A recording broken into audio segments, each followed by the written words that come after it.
Okay, so in this video we're going to discuss the Grub 2 bootloader. Now, to follow along, you will need to have a system that has Grub 2 on it.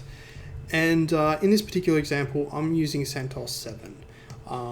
If there's another operating system that you prefer that has Grub 2, then you're welcome to follow along with that. But in this course, I'm using the CentOS 7 distribution. So if we look at, actually, I'll show you. So if we look at boot grub 2 directory, you can see that it's different to grub legacy. There's no menu.lst file, and you don't have the stage boot files, and you just have this grub CFG.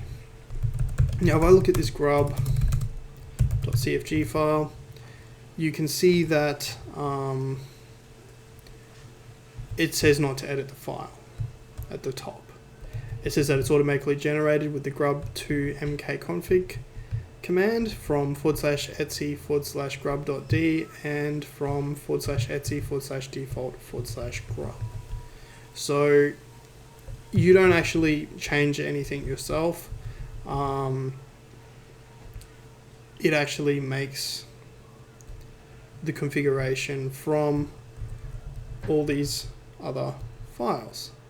A lot of them are files that we don't edit ourselves. The configuration tools do it for us. So now I'm just going to pause this quickly, sorry. Alright, sorry about that. So now I'm going to show you the Vim, I'm going to show you the default grub file. And really, this is the only one that you'd probably ever want to edit. But in here you can see that the timeout is currently 5 seconds. So I'm going to change it to be 30 seconds. And this other line here may be one that you want to change, which is the command line parameters for booting the Linux kernel. So if you wanted to have extra options, you could change this line here. But I'm going to save the file, and I will quickly show you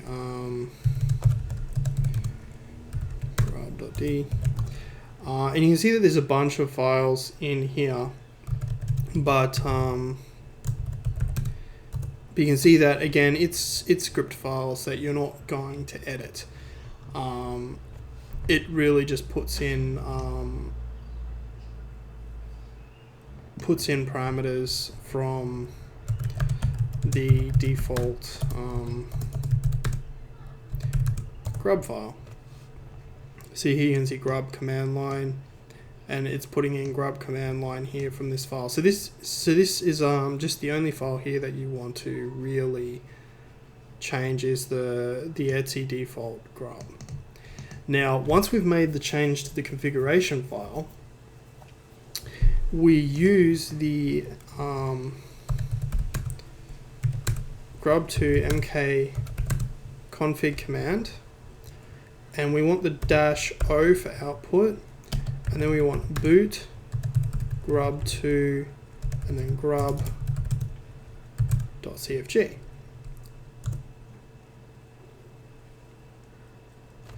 And you can see that what it's done is it's generating the configuration file.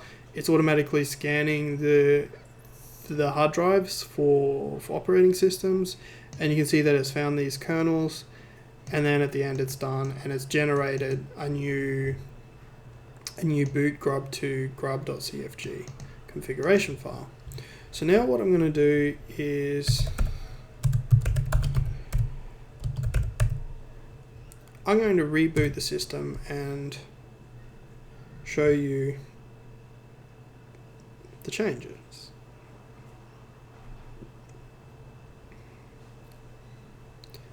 So now down the bottom line you can see that we've got a countdown, 26 seconds, 25, 24, 23. So it's counting down because we changed it to have a 30-second timeout instead of a 5-second timeout.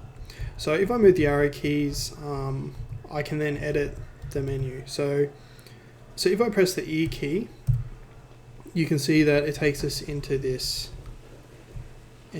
editor, and we can scroll through and we can see this Linux 1.6 line. So that's a line that we can actually edit. Now it may, depending on the operating system, it may just say Linux or Linux 1.6. And you can see that here's the kernel, and if we keep scrolling sideways, actually we may even be able to press Control E, it takes us to the end of the line. And if we wanted to, you see how you got this RHGB and the quiet for the graphical loader. If we delete these lines here, then it will no longer have the graphical splash screen when it loads. And you can see down the bottom it says press Control X to start, Control C for a command prompt, or Escape to discard the edits and return to the menu. So we want to boot up, so we're going to press Control X. And now you can see that it boots up without the splash screen because we edited the command line, the kernel parameters from the Grub bootloader. And we should get it boot up in just a second.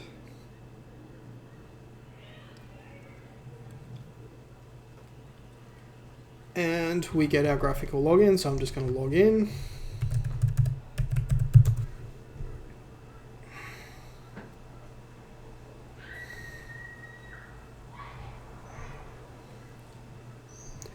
And I'm going to bring up a terminal again, and default, Grub, and I'm just going to change it back to 5 seconds. And again, we have to use the grub to mk config command -o for output, and then we want /boot /grub2 grub.config. Have to be root, and you can see that it's rewritten our configuration file. So now if we reboot it, it will only have a 5-second timeout instead of a 30-second timeout. So that's really all I wanted to cover in this video, just understanding Grub 2. So I'll see you in the next video.